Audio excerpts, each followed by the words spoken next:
Hey, welcome to the Creative Marketing Cut, where we slice through the boring to bring out the brilliant. I'm your host, Evan Renfro, here to navigate you through the maze of marketing, creativity, and strategy. Our goal is to pack every episode with invaluable insights and practical takeaways for those of you who are ready to apply these tips. We'll skip past the industry stale dry jargon and uncover the crafty and creative side of marketing. And no, this isn't just a marketing podcast for those that are obsessed with marketing. This is for those of you who want a few tips on how to use it. All right. Hey, TK, thanks so much for taking the time to chat today. To start off, let's just jump right in. I wanted to kind of hear a little bit about your background, your experience, and what you've done to lead up to this point where you are now in your career. Yeah, absolutely. Evan, thanks for having me. I'm super pumped to be here. I'm TK. I've been in the software industry for the last 20 years or so. My last company was called ToutApp. We made software for salespeople. We were in the sales engagement space. We grew that company. We were backed by Andreessen Horowitz. We sold it to a company called Marketo. Marketo is one of the best marketing automation platforms out there. I started an executive team there. We sold that company to Adobe. And then after Adobe, I kind of left, kind of reset. I had a lot of questions coming in from founders, just like me, who asked about sales and marketing. And so I started a YouTube channel with all the questions I was getting. They're super straightforward. I always cover like, hey, if you're looking to grow your software company, here's like the 3 things you need to know. And today we're one of the fastest growing YouTube channels focused on software companies and software CEOs. And that's what I do all day long today. That's awesome. Yeah, I did a little bit of a deep dive and I love your YouTube channel. It's refreshing when someone's got such a wide range of experience, but they're able to dilute things down into simple nuggets for someone like myself to understand. So kudos to you. That. Oh, of course, of course. And the other thing that I think stood out to me in your approach to kind of teaching and educating is your storytelling. Being in the creative space, I am clearly very biased toward good story, but I wanted to kind of hear, obviously you've kind of shared a little bit about your experience and congrats on the massive success with your previous experience with your tech companies. But as it sits today with you being kind of like this beacon of insight and someone who's sharing value based off your experience, talk a little bit about how storytelling and creativity plays a role in that. Yeah. Well, I think, we're at the time where everyone wants to start a YouTube channel or be a YouTuber. The reality is there's a lot of YouTube content that gets uploaded every second of the day, but very few get to really reach critical mass. And when I started in the journey, I asked myself, and I got coaching and I went through trainings on how do you make for a successful channel where you truly have influence and impact and you're in service to others. And probably one of the best pieces of advice I got was, if you're going to put content out there and you want to serve people, you want to help people, focus on helping yourself from 5 years ago. Like, where were you 5 years ago? What did you overcome? Talk about that. And talk about the things that you wish someone sat down and just broke it down for you so that you didn't have pain or you didn't go through a certain struggle. And that really struck me in a way. And once you embrace that, the storytelling became more of an outcome rather than something you kind of force. It's kind of like, hey, like I was in this situation and I was struggling with this, this, and this. And, like perfect example, like I have an episode, like we needed to raise money. The market shifted. We were underwater on the valuation. We were not raising the next round. My board members gave me a hug and told me, good luck, cut to 15 people. I'm here to go figure it out. Here's the 3 things I did to turn around the company and then exit it. And so like, that's a story, but that's also like really real. You can't make that up. It's not fabricated. And what I learned very quickly is as long as you're tapping into your stories from and helping you from 5 years ago and how you overcame things, a lot of stuff comes together really, really easily.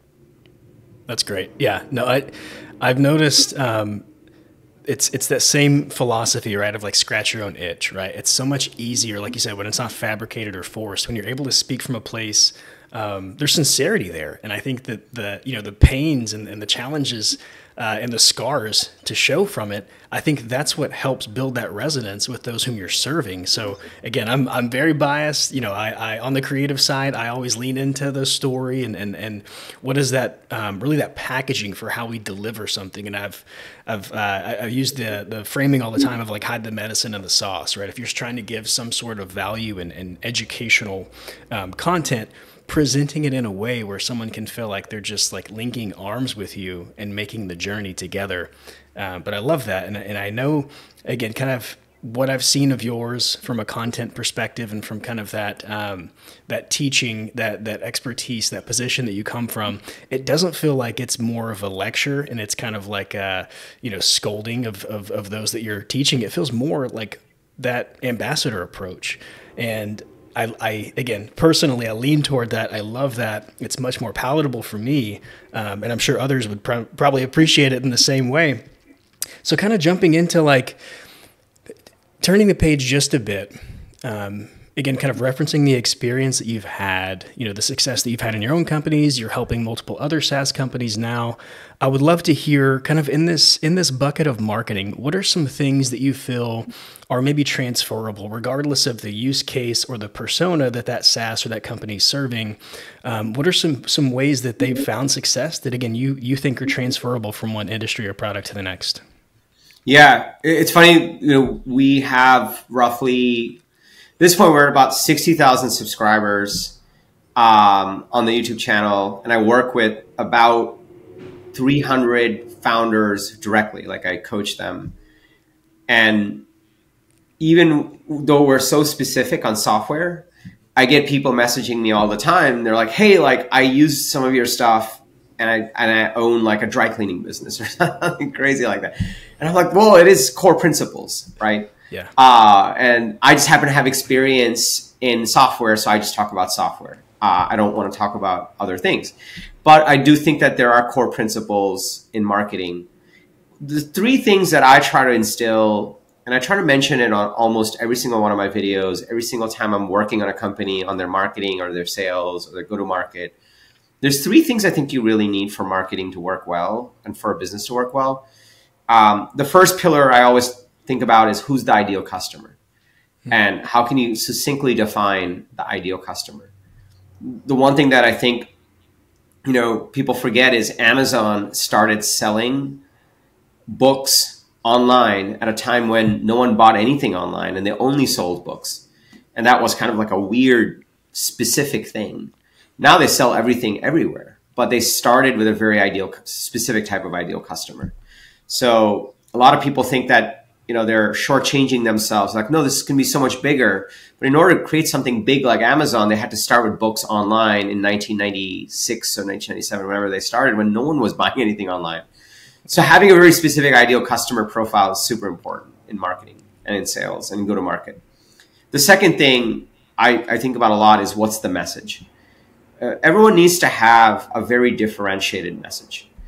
And the bar that I set it to is you're at dinner during Thanksgiving and grandma, who's hard of hearing from the other side of the table, asks, what are you working on these days? Can you explain to grandma in one sentence what you're working on? If you can't, then your message is not very good. Yeah. So that's the second pillar that we look at all the time. And then the third pillar, and by the way, those first two pillars have not changed in 1,000 years. It's still the same human brain we're marketing to. The third pillar is the delivery. How do you bring the message to your ideal customers on a consistent basis? What channel do you use? How do you tell that story? How do you deploy that message? How do you make it where people discover you, but they don't just like you, but they say, I got to work with these guys. I got to buy from these guys. That's the third piece. That's your delivery. That's what I call a Broadway show. And everything I do, everything in marketing, I always go back to first principles. And those are the first three key principles I always hone in on, because you nail those three things: the ideal customer, the message for the ideal customer, the delivery. Those three things changes everything, changes the game.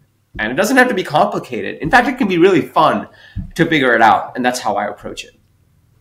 I love that. That's great. It's funny. I've only recently been, I would say, like exposed to the world of SaaS and tech, right? Like just to kind of paint the picture, right? Like a year ago, not even that, I struggled to like connect my GoDaddy domain to my Squarespace page, right? Like very like technologically challenged. Right?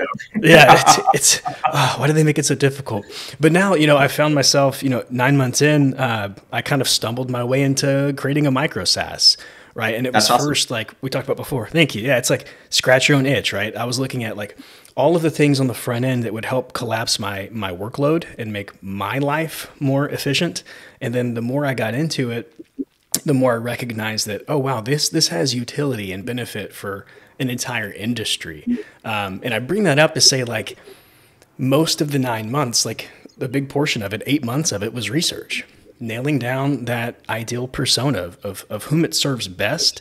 Because exactly to your point, it's like, much like the Amazon case, and really, I think most businesses that we look at and idolize or kind of look to for guidance today, they did master that one thing. And then they took that success and they branched out to adjacent spaces. And I guess the point with this is like, I recognized pretty quickly that, okay, my marketing and my, experience with working with businesses from the agency side, there is so much carryover into building this new, micro SaaS product. It's the things that are tried and true of knowing your customer or knowing your client or knowing your user as well as possible. It just makes sense in my mind that it would better serve the business, it would better serve the growth and whatever strategies that follow. So yeah, kind of with that framing, like I love those core principles that, like you said, they haven't changed. They've been tried and true, and they've stood the test of time. Whatever new flashy thing that we're trying to promote and sell, like those are the core ingredients that I believe will still remain, and they're still going to be as effective as they've ever been.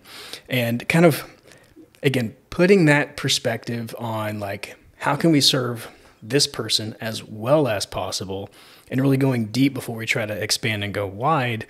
I love that approach from a creative as well, because what it does is it helps to make the story more clear. You mentioned the messaging, yelling across the table to grandma, like, what is that core message? Well, then that informs every piece of content that's created, because you know who it's for, you know what their problems are, you know how you can serve them, and you kind of have that a little bit of that lingo and the things they resonate with, and really the again, like the brand and the presence of what they care about and who they care for. So all that packaging to say, I'm interested to hear your take on the counter, like the alternative to that. Like, if those are the things that are tried and true, and the things that you would say are consistent across industries and products, and regardless of whom they serve, what's the opposite side of that, right? What are the biggest mistakes that you've seen some of these companies make? And if you could kind of make a declaration and say like, hey, avoid these pitfalls because they don't serve you, what would those be? Yeah. Well, that's a good question. It's like what not to do, basically, or what are all the shitty marketers doing? Yeah. Yeah. It actually reminds me, like, I wrote this post. I had gotten off a call with a founder, and he was telling me about these fractional CMOs that he hired and it didn't work out. And I'm like, listen, a good CMO lasts 18 months in a job and then they're fired. A fractional CMO lasts 3 months and gotten fired 5 times. And now they're trying to convince people that they're fractional CMOs because no one will give them a real CMO job. So stop hiring them. But it inspired this post of the shitty marketer. Like, it went viral on LinkedIn. Because I with viral posts, the ones that you put a lot of effort in, never go viral. It's the one you're like, I gotta like write this out so I don't feel so pissed off. They go viral all the time. So I told him, the post was like, when you hire a shitty marketer, here's what's going to happen over an 18-month period. And it starts off where they come in and they say, hey, listen, we got to redo the website. The website sucks. The design is terrible. The brand colors are off. It doesn't really speak to our audience. We need to redo the website.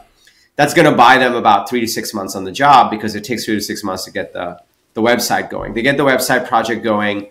Then they say, listen, we really need to up level our feel, the look and feel and the colors. But we also really need to think about who are we in this world and what does our brand represent?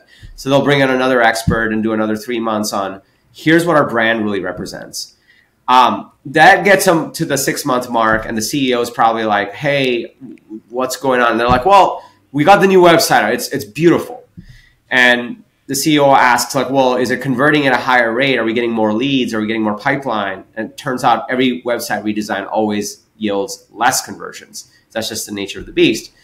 And the CEO is like, listen, this is all great. I love it, but you need to generate pipeline so our salespeople can eat.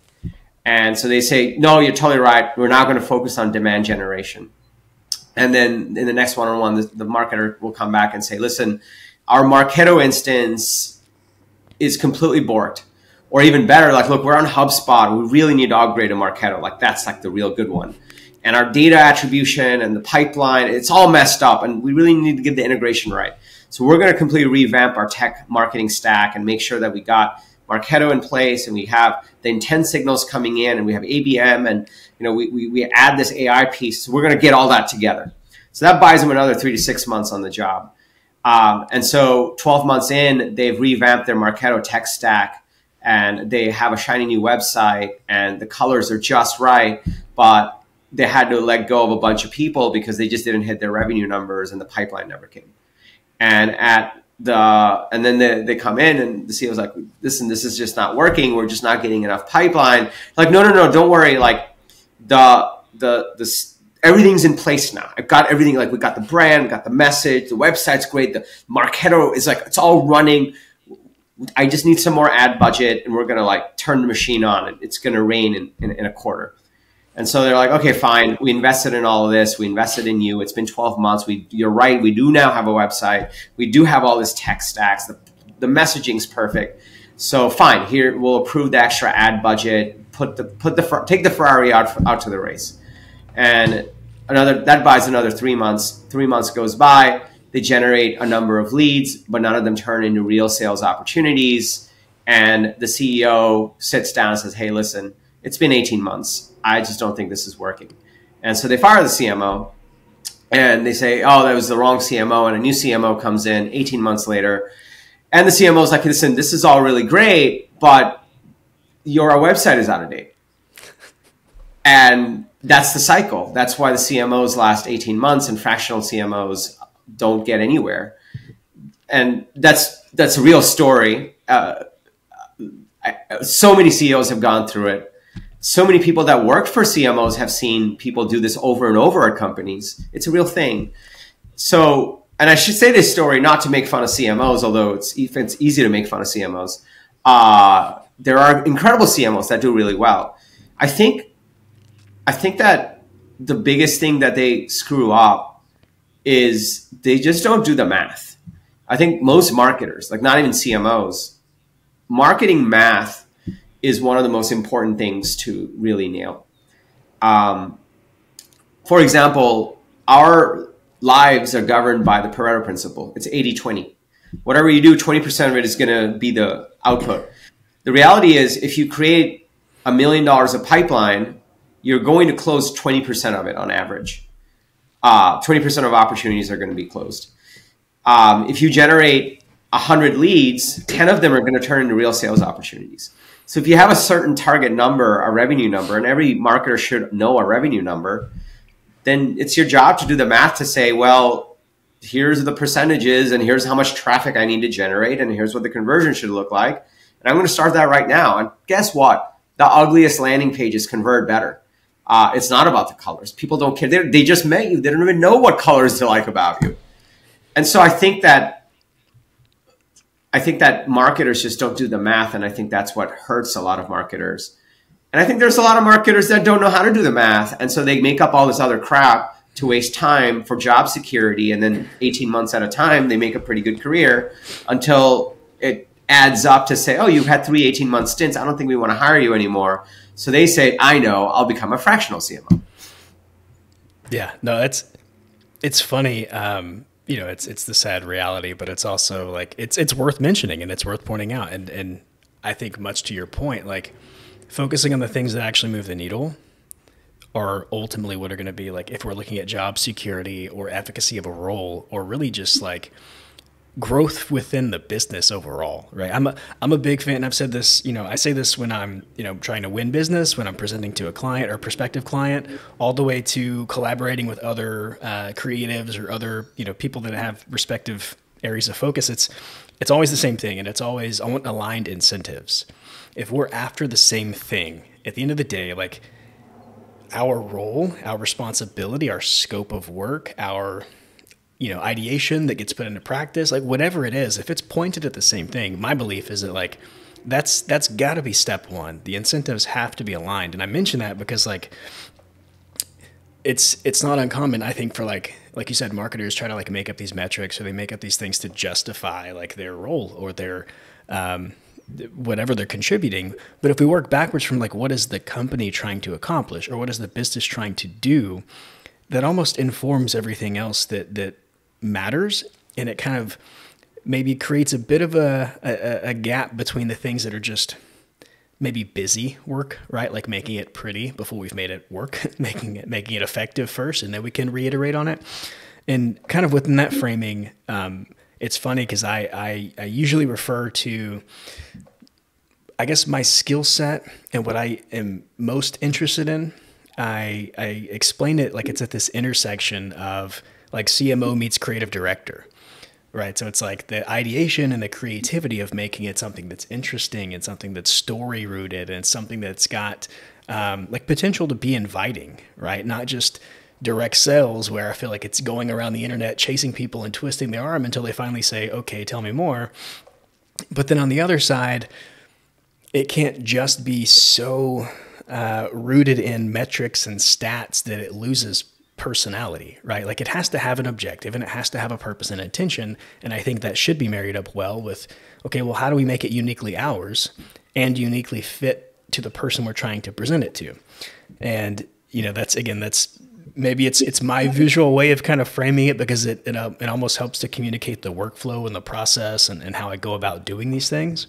But with that philosophy, it's very much to your point, like it's still got to perform. It's still got to be able to provide something and be worth its salt, or otherwise it's just, it's a liability. It's not an asset, right? Yeah, totally.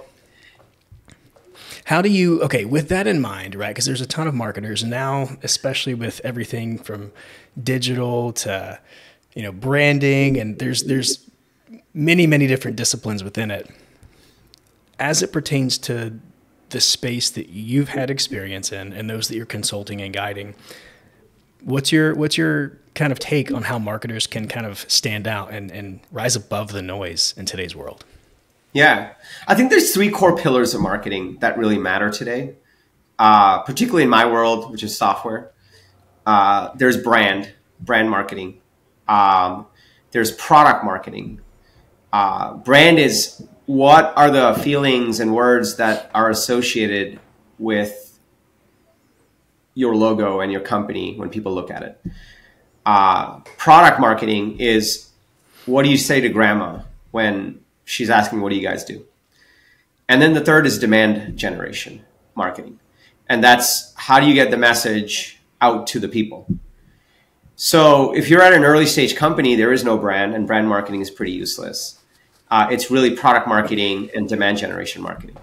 Once a company starts getting towards 20 million, 50 million, 100 million, it shifts more towards brand marketing, because the product and the demand gen engines are already kicked in. But to get to those kind of stages, you really got to get product marketing and demand generation marketing down. Interestingly enough, both product marketing and demand generation marketing people are the hardest to find. Brand marketing people are the easiest to find, mainly because brand marketing is disconnected from short-term results. Branding is beautiful. Storytelling is beautiful. You should invest in it. The reality is, the work you do today for anything related to the brand, you will not see the impacts of it until multiple months, if not years down the line. You change the demand funnel, you change the product messaging in the demand funnel, you will see results within hours. And that means you have to take responsibility for the results you're delivering. And less people are willing to do that. So what I always coach founders and CEOs on is invest in demand marketing, invest in product marketing, get the revenue engine working, and then as you start to reach 20, 50, 100 million, invest in brand marketing on top of that. Yeah. But product and demand are the most important aspects of marketing when it comes to disciplines. And I will say, with more companies coming online, with more digital channels opening up, with more ad platforms becoming more powerful, the folks in the audience that are marketers, the ones that double down on demand gen and double down on product marketing, are going to make so much money because there's so much in demand, no pun intended. And that's how I think about the disciplines that matter when it comes to building companies and marketing them. I love that. Yeah. I mean, you have to keep the lights on, right? Like it's almost like the hierarchy of needs, like in a business, right? Like if you're not generating growth, then you can't really care much about the luxuries that are afforded to the companies that have the massive budgets because they've been able to stand the test of time and really gain, more market share. And I love your breakdown of it too, like the three different pillars.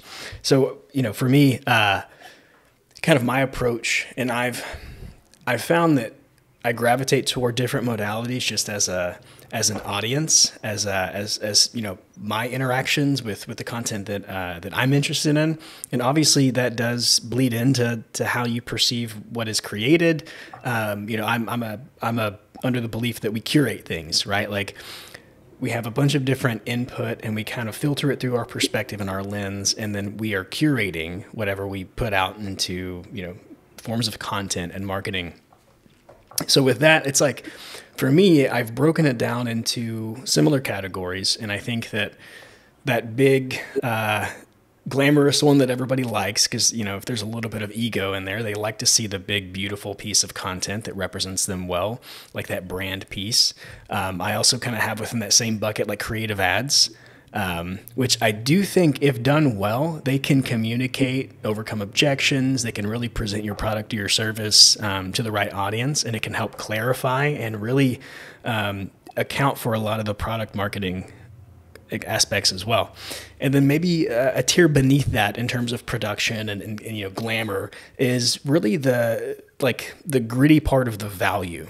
Right? Like being positioned as an authority, or being positioned as someone who, a business or a founder, or whomever, as someone who's really got like something worthwhile, right? So someone who's interested, a prospective user, client, they can see that utility from afar, and then they want to maintain their autonomy, but they can start to interact with the content, right? Much like your YouTube channel, where you're sharing insight, you're sharing experience, you're sharing case studies, and all the while someone feels like they're growing in understanding without having to put forth any commitment. They have no skin in the game, and they've grown. They've almost kind of moved themselves along that customer journey because you've invested time and effort and energy into creating content that's actually valuable and actually going to help them.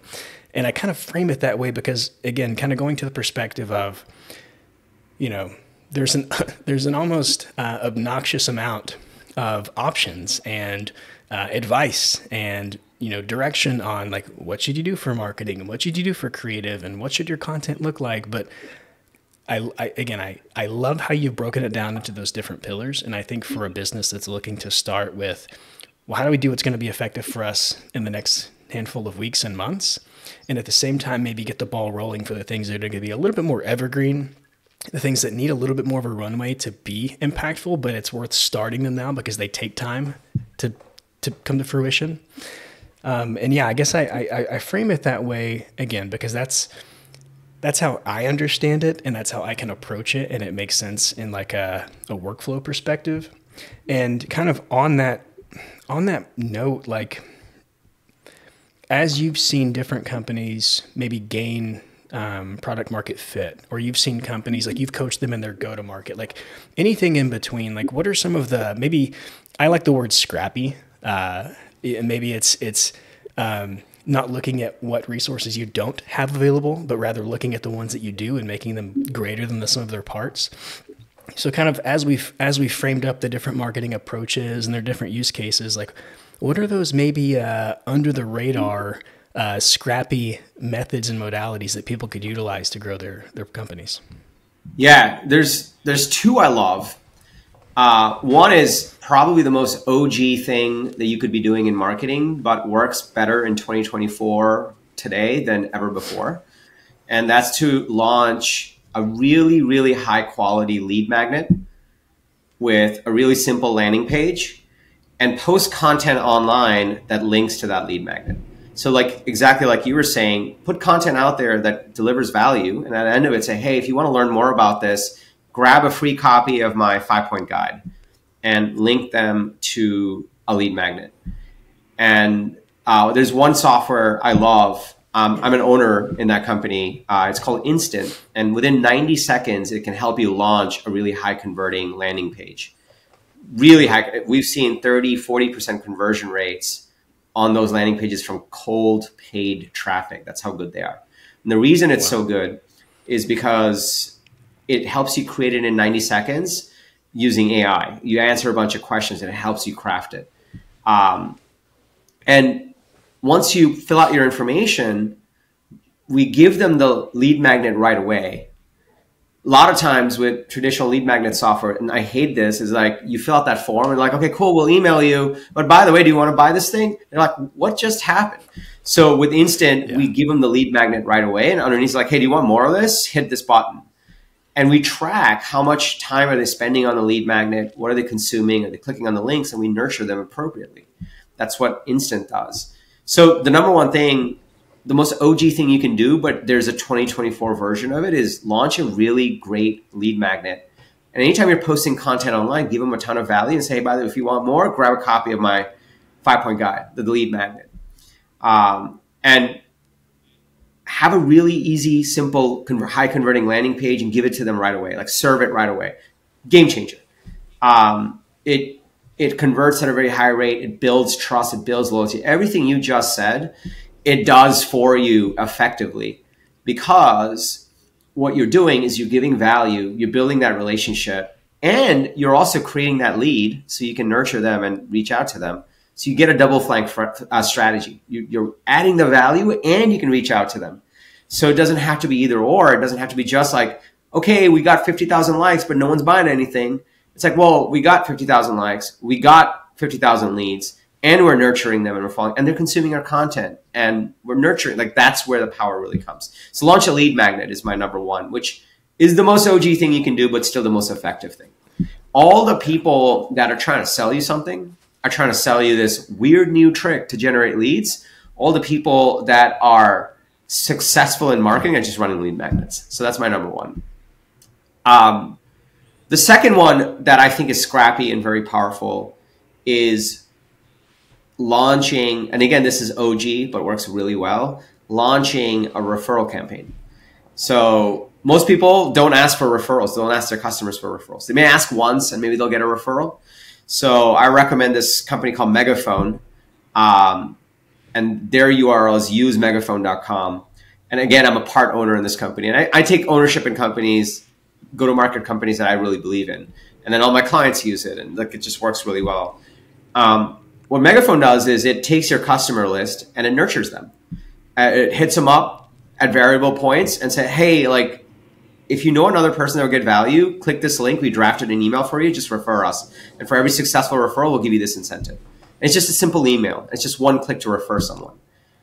And so that's one more thing you can do. And what that does is you're getting more and more people up top that you're educating with your content and the lead magnet. You're nurturing them. They're becoming customers. Once they become customers, you're nurturing them on the back end and you're getting even more people up top. It creates this flywheel for growth.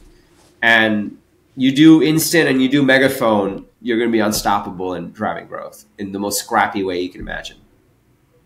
That's great. It's again, you know, you mentioned it early on. It's like, it hasn't changed in its long history of, you know, our tracking it or learning from it, right? Like marketing and really just building a company that I think has lasting impact, not just oh, we found this new hack or this new like cheat code that, you know, is going to become obsolete as fast as it was effective, right? Like, but these are the things that they've stood the test of time.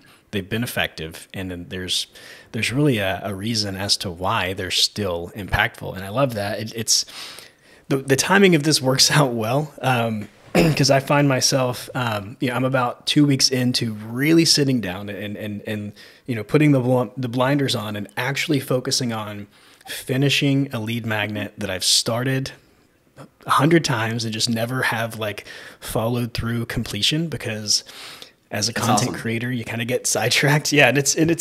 I'm in my ripe old age, in my sage wisdom. That's bad attempt at humor. I'm in my early 30s, but I know myself, and I know that I am, as a creative and visionary and kind of wanting to paint the picture. It's more difficult for me to kind of stop and pick and peel apart one thing at a time and not just accomplish all the things at once.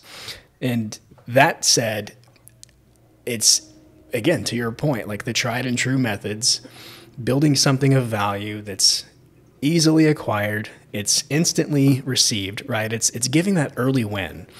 And I think that, we've heard people say this all the time, like it's how you make them feel. It's whatever you can transfer over to them that's going to be really the most lasting, like impact that you've made for a new prospect.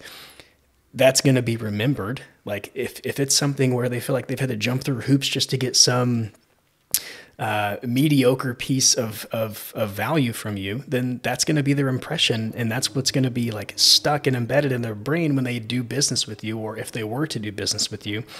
And then in a similar fashion, like continuing the relationship, right? Like having that list of leads that you didn't abandon them 6 months into their journey. They didn't just jump onto your email list and then like they only get an email twice a year when you're trying to sell something. It's communicating and it's maintaining that relationship, just like an old friend. And yeah, like you put it in a way that I think is very actionable, which 2 products that you've mentioned, they're easy to jump in and use right away. And something that I think as a maybe marketing obsessed person, knowing that like, yeah, there might be a ton of different new, like vehicles of delivery, but the ones that haven't changed, the ones that are gonna be around because they've been around for a long time, it's worth sticking to what works. I'm curious to, as someone, like I mentioned, who is new in this micro SaaS journey, I'm looking at, I've got the marketing perspective, right? Because the agency side of things is that's what pays the bills, right? That's my day job. That's what I do full time. And I've kind of taken on, obviously, the marketing of this SaaS product. And I'm thinking through, okay, how can you communicate value to the specific persona we're trying to reach? What are some content types that are going to resonate with our ideal user? And really, what's something that I see as maybe a void in, not just as a product, but maybe in the market, in this space of how can we market it a little bit differently? How can we do something that's going to be worthy of someone's attention long enough for them to really see the value and the benefit of what we're trying to provide? And I contrast that with what I think most people do is a screen recording of a product demo, right? And then it's just a long list of features and benefits, which of course, creating it, if that's your baby, you care about every little nuanced aspect of it. But your ideal user cares about just having their problem solved. So I state the obvious to say, like, I think the bridge to connect the two, again, going back to like what I'm most interested in is storytelling and creative. So for me, it's almost like taking a page out of, we'll say the Harmon Brothers or Sandwich Video, their methods of creating marketing. It's like you can overcome the objections with wit, with humor, with something that's engaging, but you're doing it in a way where you're still providing value. You're still putting forth something that has a purpose. It's not just, satire for the sake of a couple of laughs. It's something that has, it moves the needle forward. It moves the story forward. So I'll ask a very selfish question here, right? We know the space is super flooded with the growing interest in AI and, LLMs and maybe a creative packaging around like a chat GPT on the back end. And everybody's got a different use case for it. And there's no shortage of options. What do you see as maybe opportunities in these spaces as it pertains to A, how to market it, how to put it into the right sector so it fits with that ideal user, and then B, kind of to the earlier question we talked about just as a broad brush, standing out, like really rising above the noise. in those two framings, like what would you say would be kind of some tactics that you would advise? Yeah. I mean, honestly, I have 200 videos on the YouTube channel covering this. The reality is it really depends. It depends on, going back to kind of what we covered in the beginning, like who is the ideal customer? What is the competitive dynamic of that ideal customer's life? Meaning, what problem are you solving for them? Is it an urgent and important problem? If they don't know about you, what are they using? How bad is the problem? And how good is your solution compared to their actual alternative or perceived alternatives? Those are the kind of things that you want to answer. A lot of times, again, like people go to like, let's go create this beautiful piece of campaign. And a lot of times they don't even answer those basics. And so the mechanics, you know, one of the biggest things that I do when I'm working with founders that are coming from running services companies and switching to SaaS, I work with a number of founders that had a services business of some sort. Could be consulting, could be an agency, could be a very, very specific type of dev shop, like very wide range of services companies. They're switching to products. One of the things that I try to get them to realize is when you're doing services, you're trying to meet with your customers and you're rearranging humans to perfectly meet their needs. That's how services works. That's the best services companies. When you're selling products, you're trying to get one product that you sell over and over to as many people as possible. And that product should not change because you can't rearrange products like you can rearrange humans. You can show up to one guy and say, yeah, we totally are going to do your demand funnel and we'll figure out your messaging. You show up to another guy and say, yeah, we're going to really get your brand and story right. And then we'll go do the demand funnel and the messaging, because they're very different needs. But a product can't quite do that.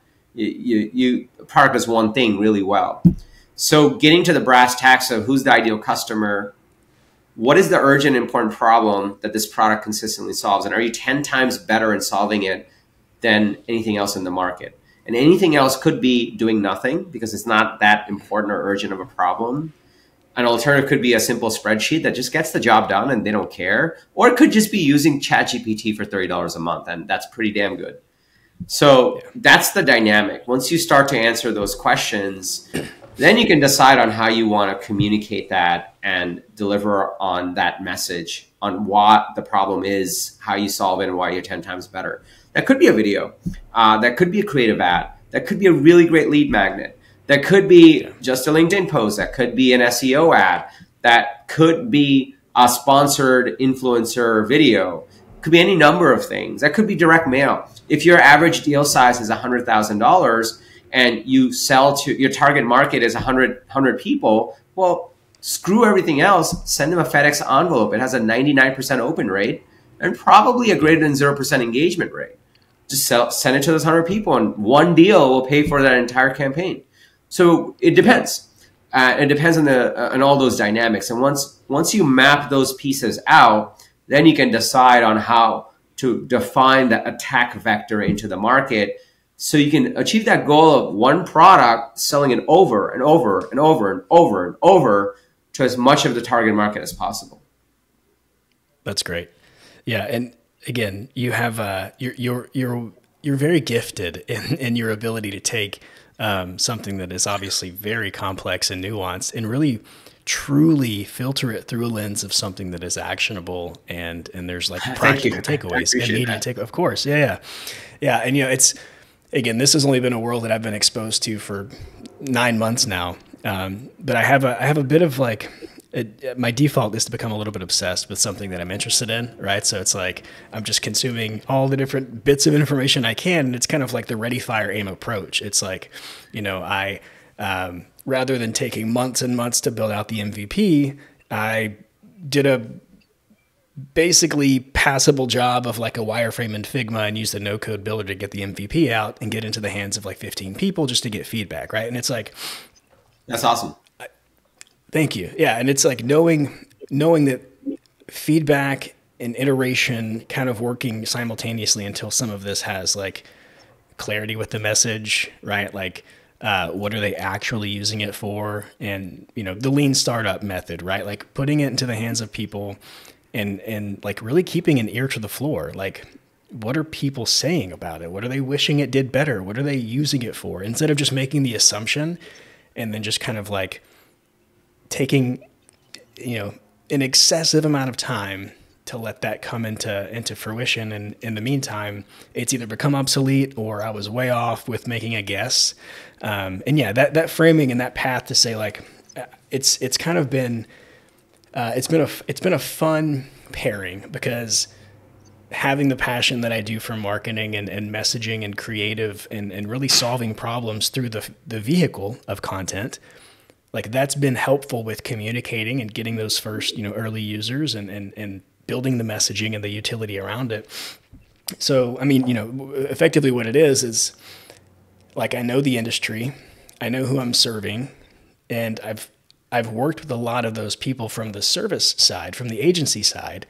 And this is a product I feel is kind of like an assistant, right? It's someone that can kind of, it's instead of paying a salary, it's a tool, it's a SaaS tool that can kind of be, you know, a monthly subscription at a much more economical price point.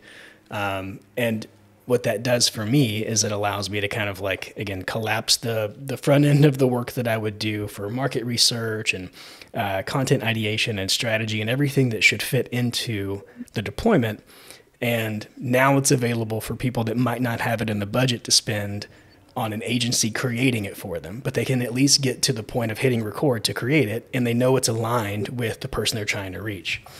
So yeah, it's been a fun journey. And again, like your ability to kind of collapse all of the things that you've learned and spoon feed essentially those that are kind of making it happen now. Yeah, it's much appreciated from my end. And yeah, you're well gifted in that. Thank you. So I as we kind that. of, you know, Kind of easy. oh yeah. No, of course it's, yeah. And I'll say this as a, someone who's a little bit, you know, obsessed with content. Yeah, many don't have that, right? It's so easy to get into the weeds and talk at a high level that only few understand and really stay in that high level. And I've heard it said like there's a beautiful art to being able to take the complex and make it simple.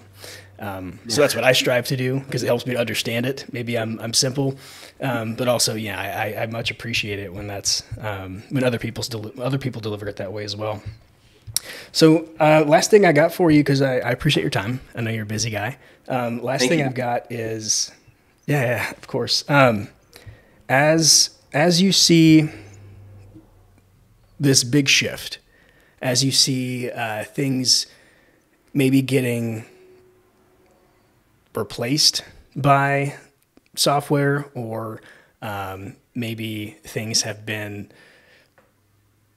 content specifically, right? Marketing specifically, as things have been kind of filtered through, how can we be more effective with this and really put it through the filter of, is there an application that's backed by AI, backed by an LLM? What are some things that you're excited about? What are some things that you've seen on the horizon, or maybe that you've been working with companies that are implementing this? But yeah, what do you kind of see that's going to start to come into play in the next handful of months? Yeah. I mean, honestly, like, I'm just super excited to be in the software industry right at this very moment. I think that when you think about the overall world, it is easy to underestimate just how much of the world runs on old stuff. How much of the world is still on paper? How much of the world is still on a spreadsheet? How much of the world is still on on-premise software built in 1989? How much of the world is running on shitty software? So I think that right now, making software companies is becoming cheaper than ever, thanks to AI. Before it replaces anything else, it's actually giving superpowers where one developer can do the work of 10. I'm seeing incredible productivity gains because of AI, just in developing software. And so I think it's an incredible time to be in software. It's an incredible time to get into software. Some of the best founders that I work with come from specific industries where they have deep domain knowledge. Maybe they had a consulting company and they were a director of something in that industry, and they were like, this is stupid. Like, there should be software that does this in a better way. Those make for the best founders because they have so much domain knowledge. Creating the software and marketing the software are hard problems to do, but not as hard as really understanding what the product needs to be and how it's 10 times better. That whole thing, going back to, is it an urgent, important problem? Is your solution 10 times better than the perceived alternative? Just those two, like, people with domain knowledge take that off the table. And then it's the fun stuff of, what's the software? How do you make it really awesome? How do you make it where something that took 25 clicks of a mouse, now because of AI takes 2 clicks, but the human is empowered? And how do you make it over time? The human just gets a notification while the work gets done. That's super exciting. That's where we're headed. And that's what really excites me, particularly in my position where I get to serve founders that are coming from all these different backgrounds with domain knowledge and saying, I want to get into software and I want to solve this important, urgent problem. And I'm sitting over here, I'm like, all day long, like, my sincere hope for anyone is, we have over 200 episodes on my YouTube channel. I hope you binge watch it. I hope you start a software company. I hope you make lots of money. And then I hope you come hang out with us, with the founders that I work with on the back end. Like, that's my sincere hope, because I think it's such an exciting time. And there is no better feeling in the world. I would say it's going to be top 3 for anyone that builds a software company, when your software is being used out there and you're, just walking through the airport and you see someone on a laptop before they get on a flight and they're typing away madly, and on that screen is your software. There's no better feeling. It's the best feeling ever in the world. And that's how you know you're making true impact. And that's why I love this game. And that's why I love software so much. That's incredible. Yeah, no, I share in that excitement. I'm new to the world, but I see this as something. You can feel it. I can see you can feel it. Yeah. I think it goes back to, like, what you've said a handful of times already, but it's like, it's solving problems. It's making something available that wasn't previously available. Or really, I think something else too that excites me is it levels the playing field a bit, right? Like you mentioned the team of developers no longer being required in a lot of cases, and that can be done by one or a couple, whereas in the past it would have taken multiple.